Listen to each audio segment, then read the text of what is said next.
발견을 놀라게 만드는 것은 다양할 수 있습니다. 때로는 그것이 만들어진 재료, 때로는 크기, 나이 또는 과거에 어떻게 사용되었는지입니다. 그것을 정의할 정확한 규칙은 없지만 우리가 진정으로 특별한 것을 발견했을 때 우리는 즉시 그것을 알 수 있습니다. 그리고 그런 일이 발생할 때마다 이와 같은 비디오를 통해 여러분과 공유하게 되어 기쁩니다. 번호 1. 미국에는 많은 해변이 있지만 하와이 빅 아일랜드의 파파콜레아, 페이퍼콜리어와 같은 해변은 없습니다. 푸른 모래가 있는 이 나라에서는 유일합니다. 그러나 색깔만이 특별한 것은 아닙니다. 모래는 준 귀중한 광물로 구성되어 있습니다. 세계에는 이와 같은 해변이 거의 없으며 그 기원은 지질학적 및 화학적 과정의 매우 구체적인 조합 때문입니다. 수천 년 동안 마우나로아 화산은 여러 차례 분출하여 큰 콘크리트 원뿔을 형성하여 작은 만을 만들었습니다. 이러한 분출은 일반적으로 지구 깊은 곳에 남아 있을 광물을 지표로 가져왔습니다. 이러한 광물 중 하나는 감남석, 알러빈으로 해변에 특유의 녹색 색조를 부여하는 규산염입니다. 화산재와 유리는 시간이 지남에 따라 바다에 씻겨 나갔지만 감남석 조각은 밀도가 더 높아 침식에 저항했습니다. 지난 만년 동안 분화가 없었기 때문에 물질이 잘 정착되어 이곳에 남아있는 이 특별한 해변이 생겨났습니다. 번호 2. 덴마크에서 린드호름 호지는 돌의 원형처럼 보일지 모르지만 그 이상입니다. 뾰족한 바위가 있는 이 장은 원뿐만 아니라 호기심을 자극하는 선과 다른 도형을 형성합니다. 많은 사람들이 고대 스톤서클이 달력이라고 생각하지만 실제로는 709 이상의 시신이 안치되어 있는 거대한 바이킹 묘지입니다. 첫 번째 매장은 바이킹 시대가 공식적으로 시작되기 훨씬 전인 4세기에 이루어졌으며 그 기간 동안 사이트의 사용이 증가하여 10세기에 갑자기 사용을 중단할 때까지 정확한 이유를 알지 못했습니다. 그것이 위치한 언덕에서 올브워그 시를 볼 수 있지만 당시에는 열린 들판일 뿐이었습니다. 석층은 때때로 끝에 날카로운 바위가 있는 긴 배를 나타내는 것처럼 보이며 큰 모닥불의 징후가 있습니다. 이것은 그 돌들이 바이킹의 장래 의식에서 실제 그릇을 대체했을 수 있음을 시사합니다. 번호 3. 2019년 여름 톰 기든스, 탐 기던즈. 나는 농부는 노스캐롤라이나주 샘슨 카운티에서 밭을 갈고 있었는데 쟁기가 단단한 물체에 부딪혔습니다. 그가 그것이 무엇인지 보러 내려갔을 때 그는 꽤 침식되고 낡은 얼굴 모양의 돌 조각을 발견했습니다.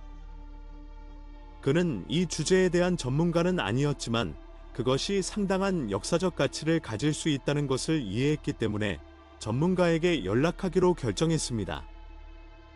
하지만 전문가들 역시 그 기원이나 연대를 확실하게 밝혀내지 못하였으며 오늘날까지도 그 기원이나 연대를 확실하게 밝혀내지 못하였으며 오늘날까지도 그 비밀로 남아 있습니다.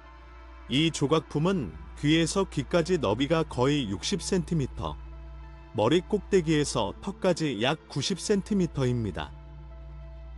그 연대를 더욱 복잡하게 만드는 것은 그것이 쉽게 달아가는 부드러운 물질인 사암으로 만들어졌기 때문에 그것이 100년 전에 조각되었는지 아니면 1000년 이상 전에 조각되었는지 알기 어렵다는 것입니다.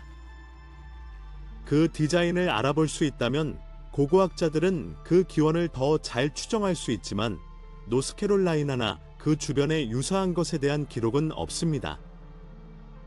어떤 사람들은 그것이 오래된 가짜일 수 있다고 추측하기도 합니다. 번호 4. 이집트의 신왕국, 특히 18세기와 그 이후의 왕조에서 유래한 세크메트 동상은 암사자 여신 세크메트에게 헌정된 인상적인 조각품 컬렉션입니다. 일반적으로 검은 화강암으로 조각된 이 인물은 테베와 카르나크와 같은 랜드마크를 포함하여 이집트 전역에서 발견되었지만 많은 사람들이 시간이 지남에 따라 다른 통치자에 의해 원래 위치에서 옮겨졌습니다. 키가 약 2m, 몸무게가 약 2톤에 달하는 암사자 같은 모습을 한 여신은 태양신 라의 눈의 파괴력을 상징합니다. 대부분은 아멘호텝 3세의 통치 기간에 만들어졌는데 그는 이 조각상이 그의 병을 치료하고 행운을 가져다 줄 수 있다고 믿었습니다. 600점 이상의 작품이 발견되었으며 그중 다수는 파라오가 추진한 야심찬 예술 프로그램의 일부입니다. 보호와 치유를 위한 종교의식에 사용되는 것 외에도 희년 축제 기간 동안 천체 지도로 사용되기도 했습니다.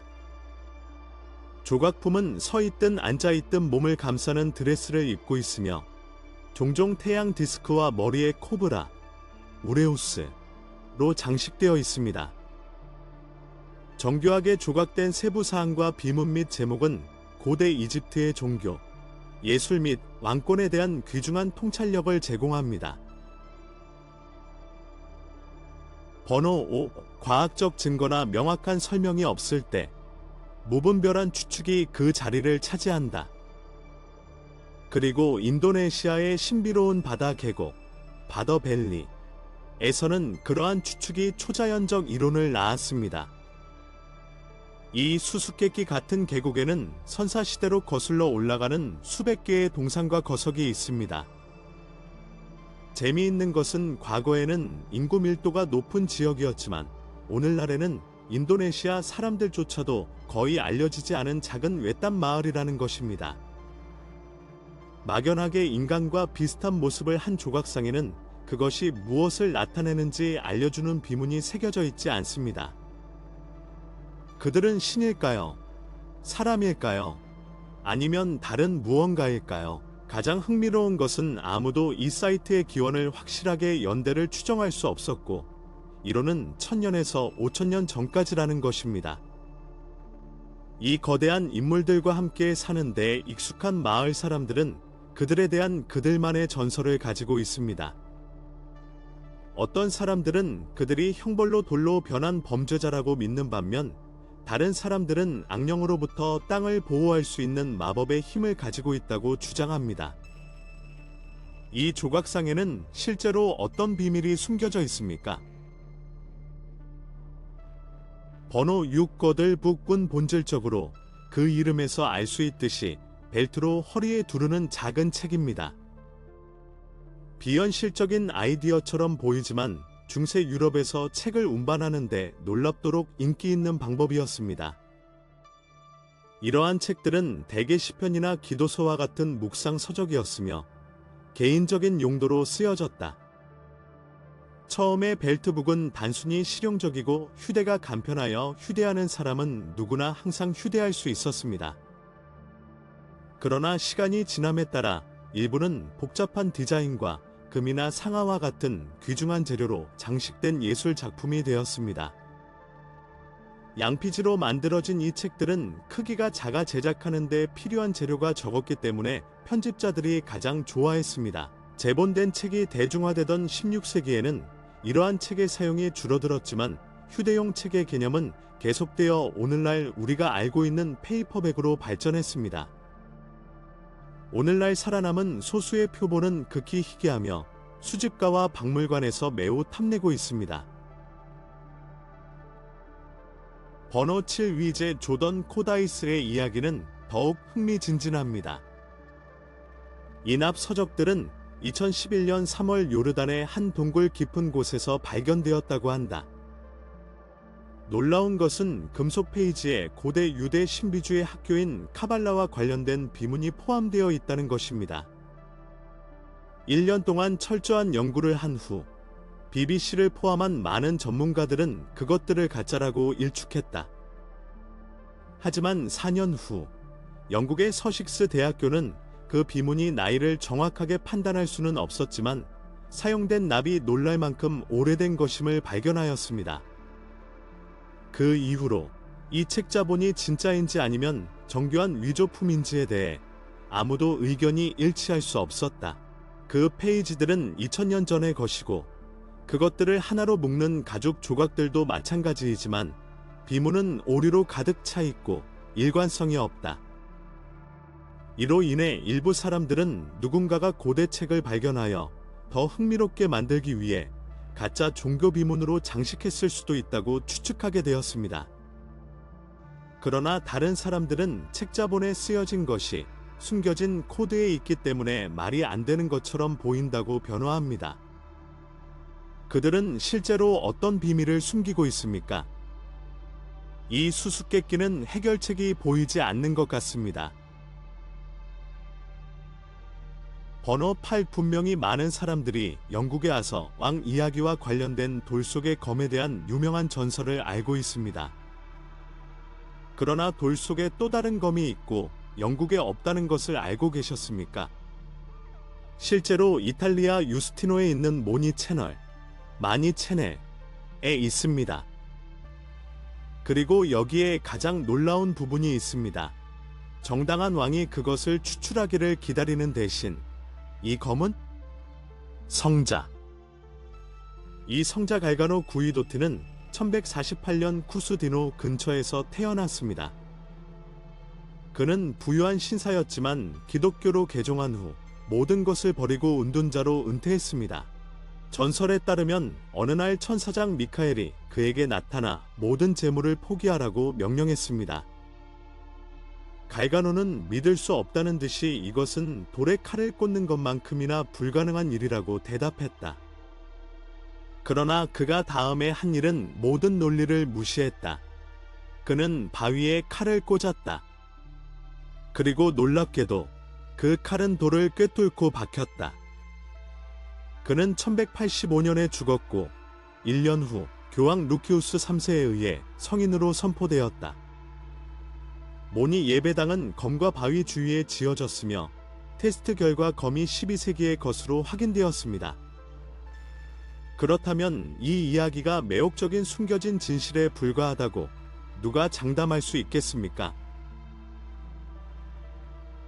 번호 9. 모든 고대 전사들이 투구를 들고 전장을 떠난 것은 아닙니다. 일부는 우연히 또는 매장의 일부로 남겨졌습니다. 그러나 이 청동 그리스 투구는 특히 주목할 만합니다.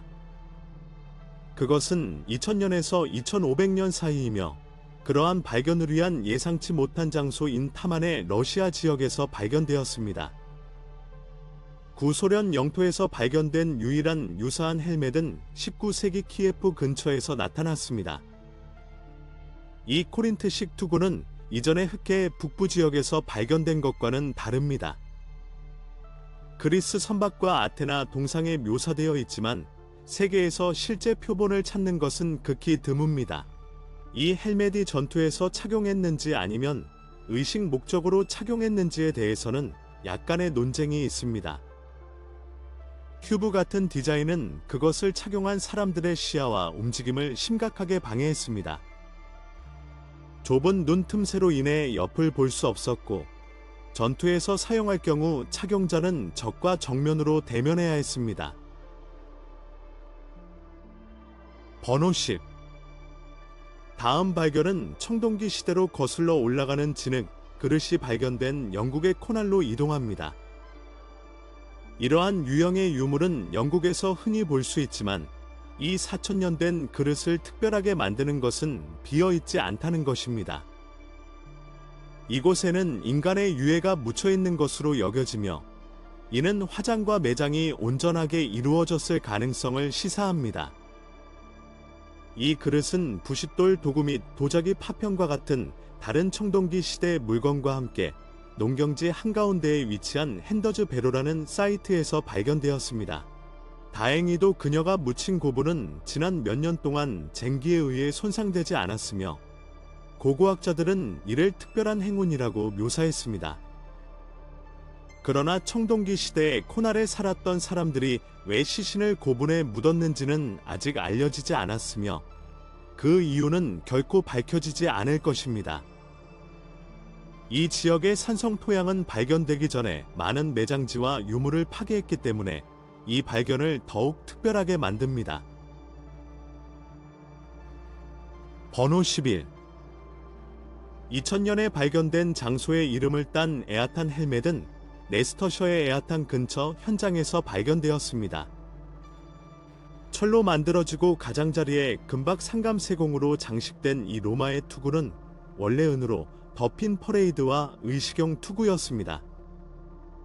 10년간의 세심한 보존과 복원 끝에 이 헬멧은 영국 박물관에 전시되었습니다. 발견 당시에는 조각으로 되어 있었고 녹으로 뒤덮여 있었지만 오늘날에는 완전히 복원된 것처럼 보입니다. 디자인의 정교함을 감안할 때 전문가들은 전장보다 의식이나 퍼레이드에 더 적합하다고 생각합니다. 그러나 브릿은 정복 당시 로마군과 함께 싸운 영국인들이 사용했을 수도 있다는 추측도 있어 당시의 반역자로 여겨지는 사람의 소유였을 수도 있다는 추측도 있습니다. 번호 12. 2018년 4월 이집트 아스완에 있는 콤 옴보 신전의 유지 보수 작업 중 고고학자들은 로마 황제 마르쿠스 아우렐리우스의 머리를 묘사한 대리석 조각품이라는 놀라운 발견을 발견했습니다. 이 작품은 황제 특유의 수염과 곱슬머리를 보여주며 당시의 묘사와 일치합니다. 2세기에 통치한 마르쿠스 아우렐리우스는 저명한 황제였을 뿐만 아니라 저명한 철학자이자 작가였습니다. 로마 황제의 동상은 이탈리아에서 흔하지만 이집트에서 이러한 유형의 동상을 찾는 것은 특별한 일입니다. 대리석 머리는 손상되었으며 전문가들은 그것이 원래 실물 크기의 조각상의 일부였다고 생각합니다. 그녀가 정치적, 문화적 반항 행위로 의도적으로 참수되었다는 이론이 있습니다. 또 다른 가능성은 봉헌 제물로 구덩이에 던져졌을 가능성입니다. 그들의 운명에 대한 실제 상황은 결코 알려지지 않을 것이지만 이 발견은 고대 로마 문화와 이집트 문화의 풍부한 교차점을 보여줍니다. 번호 13. 이집트의 자카라 묘지는 거대하고 세계에서 가장 활발한 고고학 유적지 중 하나이며 앞으로 수년 동안 그대로 유지될 가능성이 높습니다. 구직 사이트이지만 그 장소의 일부는 일반인에게 공개되어 있습니다. 2018년 9월, 뮤의 무덤이 그 숫자에 합류했습니다. 처음으로 무덤이 발견된 시점부터 방문객들에게 공개되기까지 오랜 시간이 지체되었다. 무덤은 1940년에 발견되었습니다. 메오는 파라오가 아니라 4300년 전에 살았던 제6왕조의 파라오 페피의 궁정에서 일했던 고관이었다. 따라서 메이오는 큰 힘과 영향력을 가졌을 것이며 이는 그녀의 무덤이 그토록 웅장한 이유를 부분적으로 설명합니다. 그것은 거대하고 요셉의 피라미드에서 멀지 않은 권위 있는 위치에 있습니다. 무덤의 벽에는 메이오의 많은 칭호가 새겨져 있으며 여기에는 수석 배심원과 왕실 문서의 서기관을 포함하여 48개가 있습니다. 또한 또 다른 비문은 오시리스의 선구자인 신인 겐티 아메누, 젠티 에이메뇨를 언급합니다. 이것은 젠티 에이메뇨가 나일강 삼각주와 상부 이집트에서 숭배되었다는 첫 번째 증거입니다. 번호 14. 우리 조상들은 그들의 신념과 사회적 지위를 반영하는 다양한 장례 전통을 가지고 있었습니다. 예를 들어 고대 이집트에서 귀족들은 정교한 무덤과 석관으로 영예를 얻었고 농부들은 종종 더 간단한 매장을 받았습니다. 중국에서는 기원전 1세기에 큰 부를 가진 사람들이 금과 은실로 짠 옥 장례복을 입고 묻힐 수 있었기 때문에 죽어서도 그들의 지위를 나타낼 수 있었습니다. 1968년 고고학자들에 의해 발견된 이 의상은 한나라의 리엔 왕자와 도방 공주의 소유였습니다. 그 정교함에는 숙련된 장인의 수년간의 작업이 필요했습니다. 옥은 다공성 물질이기 때문에 의상 내부의 유골을 잘 보존하지 못했습니다. 번호 15. 2015년 농부인 루크 오웬, 룩 오원, 은 헛간에 전선을 설치하던 중 놀라운 발견을 했습니다. 지하에서 그는 모자이크 바닥을 발견했는데 그 바닥에는 훨씬 더 중요한 무언가가 묻혀 있었다. 흥미를 느낀 그는 계속 땅을 파다가 자신의 뒤뜰에 있는 매우 잘 보존된 로마의 빌라로 판명된 것을 발굴했습니다. 루크는 자신이 발견한 유물의 역사적 중요성을 인식한 후 고고학자들에게 연락을 취했고 그 결과 대대적인 발굴 작업을 통해 서기 175년에서 220년 사이에 로마 제국이 전성했던 시대의 저택이 발견되었습니다. 이 빌라는 단순한 빌라가 아니었습니다. 그것은 영국에서 가장 크고 가장 잘 보존된 것 중 하나입니다. 80일간의 발굴 기간 동안 고고학자들은 마을 주민들과 그들의 생활 방식을 밝혀주는 귀중한 유물을 발굴했습니다. 발견된 유물 중에는 복잡하고 다채로운 모자이크 바닥, 황제와 당시의 상징을 묘사한 고대 로마 동전, 아름답게 제작된 도자기, 부와 세련미를 상징하는 정교한 장신구 등이 있었습니다. 가장 흥미로운 발견 중 하나는 어린이의 유해가 들어있었다고 믿어지는 작은 석관으로 빌라의 역사에 가슴 아픈 차원을 더했습니다. 바닥 난방과 넓은 안뜰의 존재는 이 빌라가 한때 부유하고 영향력 있는 로마 가족이 살아듦을 시사하며 아마도 지역 통치 또는 무역과 관련이 있을 수 있습니다. 번호 16. 2018년 뉴욕 스태튼 아일랜드에 사는 매튜 칼라나, 매슈와 모리어 컬레너는 집 뒤뜰에서 놀라운 사실을 발견했습니다.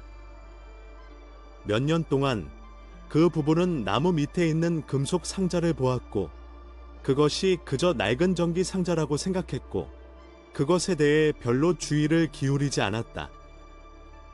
사슴이 주변의 식물을 손상시키고 나서야 그들은 정원을 가꾸기로 결정하고 녹슨 상자를 검사했습니다.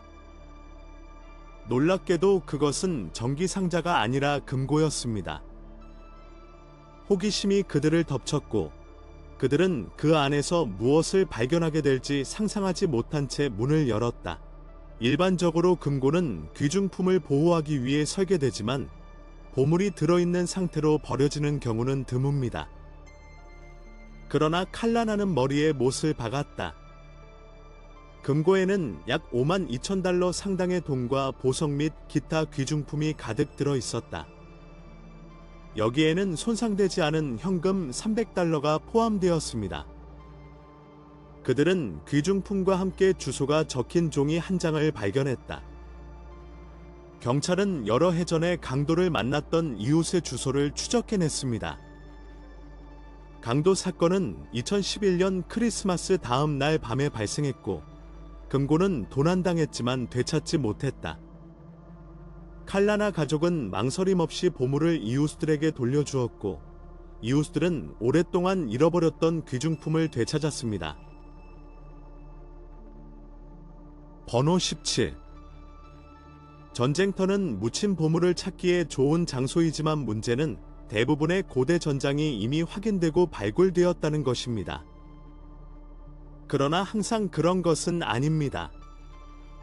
2017년, 약 370년 전의 명나라 시대의 전쟁터가 중국에서 발견되었습니다. 현재까지 이 사이트는 10,000개 이상의 항목을 공개했습니다. 전문가들은 여전히 발견된 유물을 연구하고 있지만 가장 흥미로운 발견 중 하나는 희귀한 황금 황실 인장입니다. 그것은 중국의 고대 황제 중 한 명의 후계자에 속했을 수도 있다고 믿어집니다. 이 인장은 수이, 소요, 유적지에서 발견되었으며 명나라가 멸망하고 청나라가 승승한 중국 역사의 격동기로 거슬러 올라갑니다. 우표는 10x3cm의 황금 직사각형으로 위에 거북이로 장식되어 있으며 아마도 지금까지 만들어진 유일한 우표일 것입니다. 심지어 명나라에 대항하는 반란을 이끈 황후로 알려진 반군 지도자 산순의 손에 넘어갔을 수도 있다고 생각됩니다.